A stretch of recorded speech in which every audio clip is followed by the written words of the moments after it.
Hello, everyone. Welcome to Stock Talk Thursday. It is June 30th, last day of June. And we've got some interesting stuff in the market going on. As always, I'm glad to be back with you. I was out of town last week, but I'm back to be glad with you. We're going to go ahead and look at what was hot and not a couple weeks ago. Got some interesting things that have happened since then. And then we're also going to be looking at what is hot and not this week. So let's go ahead and jump into everything and look at the overall market here.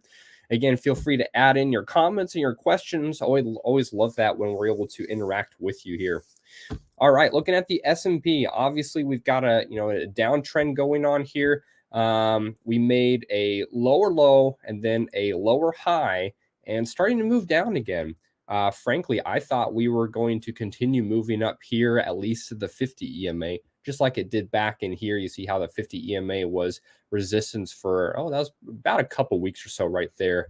We didn't even quite make it up there. We just kind of, peeked our heads above the 20 EMA and then started down again. Today's been a bit of a volatile day already. So some very interesting stuff happening in there, but I want us to go ahead and just take a look at the big picture real quick, right? I mean, we can look at the small stuff and what's been happening the last few days, last week or two. Let's look at the big picture. And actually, I'm going to expand. There we go. Just expand our, we'll do some more here. So you can see we were in that nice uptrend for a while. We peaked right here at about 4,800. 4,800 was right around the very, very, very high point. And they measure bear markets based off of 20% below the previous high. And so that point was right around 38.55, right about where my line is right there. And so we are in what's, technically called a bear market now. But let's look at this in terms of not just percentages, but in points. Since the very beginning of the year, this is January 3rd right there. That's I believe that was okay, so January 2nd was the first open market day, and then January 3rd, we peaked to the high there. Since that point, it's been exactly half a year. Pretty much, we have dropped about 1,000 points. 4,800 is the high. Right now, you can see we're at 3,800. We dropped 1,000 points. That's pretty significant. That is pretty significant. That should catch your attention. Down 21% as of right now overall. It's been down as low as 24% back in here when we were, we made it all the way down to about 36.40 or so.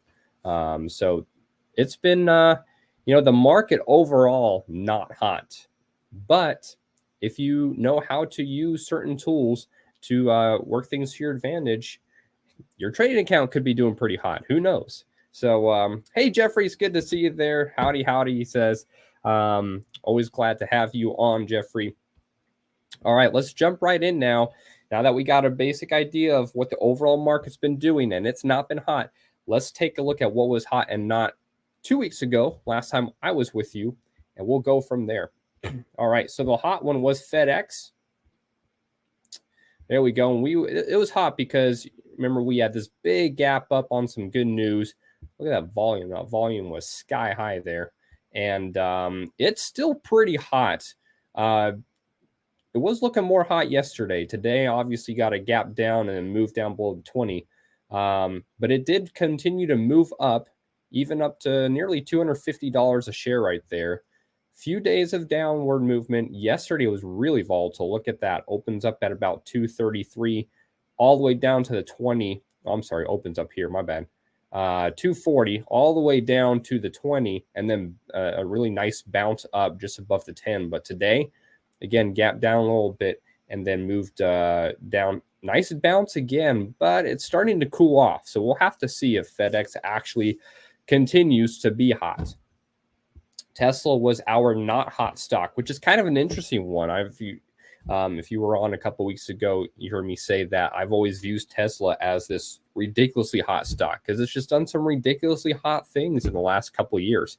But, you have to really zoom out. There you go. The highs were well over 1,000, nearly 1,250 right there. And then that price is cut almost in half here. So definitely it's been not hot. Now, we did get a bit of a bounce off of support. Let me zoom in again. Support right there. So it did move up a little bit, but it didn't go make a higher high. It didn't even quite make it up to this 50. It's already started moving down again, so who knows? Tesla, punches through that support line right there, could be in for some more bearish action. Jeffrey's asking, is there an EMA on the SP that bounced up from today? Let's take a look at that. So we got the S&P right here, and is asking, is there an EMA that it bounced off of here? I don't see one.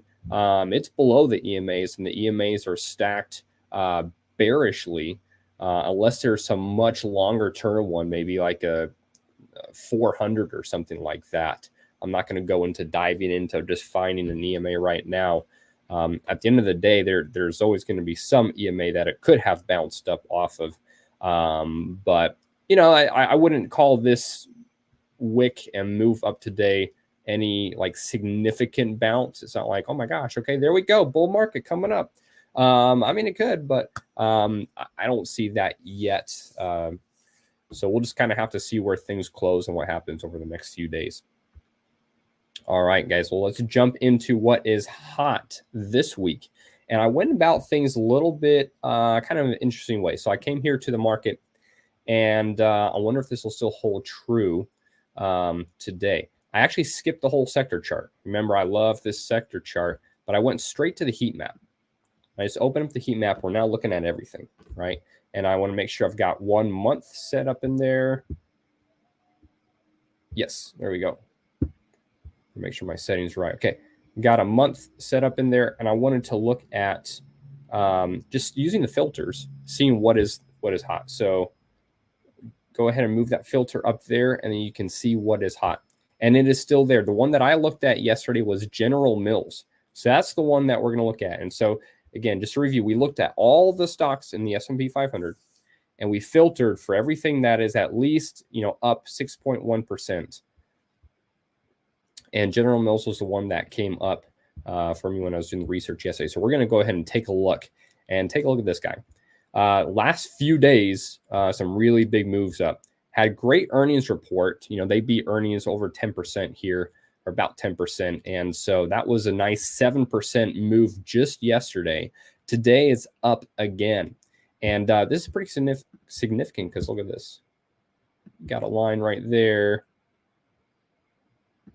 See how we got kind of a triple top going? Got 1, 2, 3 falling down on this day, falling down a lot. That's pretty intense right there.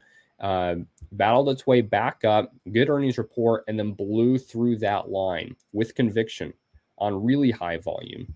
Look at the yearly, that volume right there is the highest that has been all year. That was yesterday.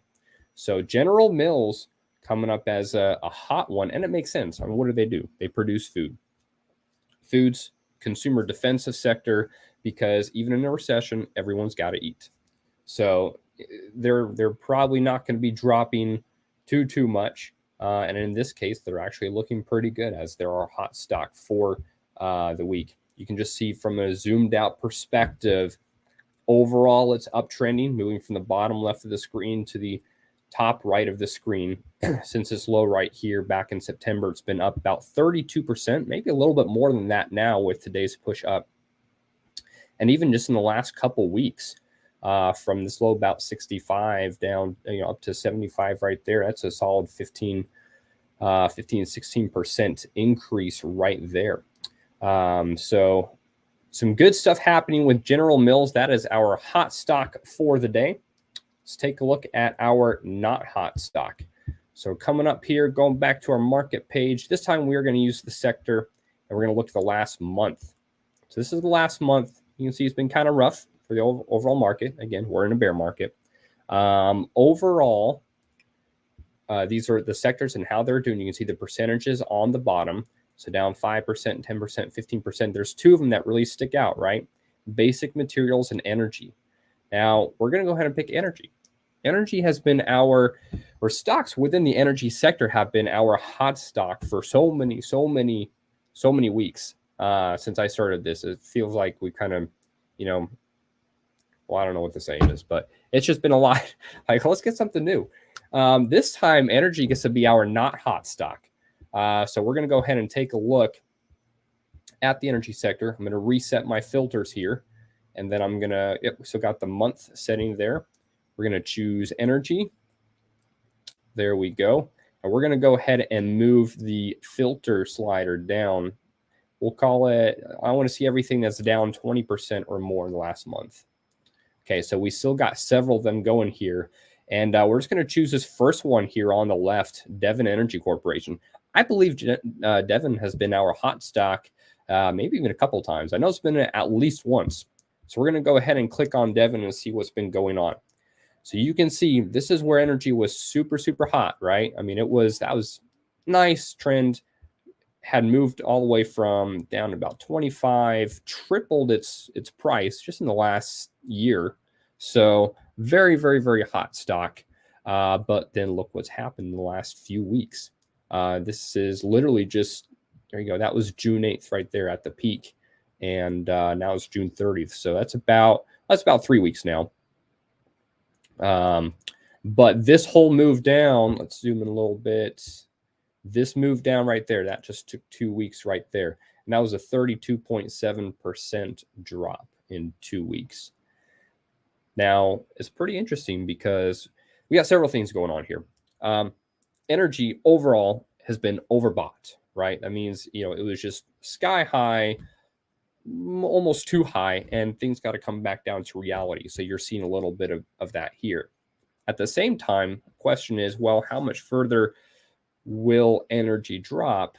And I'm kind of using energy and Devon Energy in you're talking about it in the same way right now, because this type of movement's been happening all over the energy sector right now. But how far can it really drop? Because gas prices haven't dropped. I don't know. Are you paying less at the pump? I'm not. So energy prices, like how far can it drop? Well, they don't always correlate perfectly. Otherwise, it'd be a little easier to predict. So if it would make sense if the energy doesn't drop more than this and starts to maybe at a slower rate continue to move up, that would make sense. But it also could make sense if it breaks this line right here. Like I said, that's a pretty good line. Let's go ahead and drop a horizontal line right there. There we go. Check that out. That was resistance back here in January, February. Finally popped up above that. You can see those wicks where it tried to get above it and couldn't. Come in here, made it all the way down, bounce up, correlated with the 100 the 100 simple moving average, came back down here again, acting as support right now on Devon Energy. And you got the 200 simple coming up there to help defend as well. Where's this thing going to go if it does break that? Looking at a 1-year chart right now, you come and break that, we might be looking potentially in the low 40s. See that? 40 to 45, somewhere in that range. It could potentially move all the way down there if it decides to break that. And that would still be up quite a bit from where it was a year ago. So I could see it going either way. Devon Energy might be going up more. It might come down more. So there you go. All right, that's our not hot stock for the week. Want to go ahead and let you guys know about Bootcamp 2.0. So you've heard me talk a little bit about Bootcamp 1.0 a few weeks ago. That was a great all-week event helping students go ahead and really learning how to take this material that they're learning and really apply it within the market. 2.0 is going to be diving in even further. It's going to be more intense, more learning, just really taking things from a basic level to an advanced level to help further your trading. So I'm going to drop a link in here. If you want to sign up for Bootcamp 2.0, there you go. That link should be coming through right there, both on Facebook and YouTube. Feel free to click that link right there. If you're interested in signing up for Bootcamp 2.0, you won't want to miss it. It can really help further your trading and allow you to be potentially more successful just because of more learning and more applying the knowledge and being able to do things in a wiser way than when we're first new and first learning. So that's going to wrap it up for Stock Talk Thursday. Thanks for being on today, Jeffrey. It's great to see you. Thank you for for your comments, your questions there. We'll see you guys again next week. Talk to you later.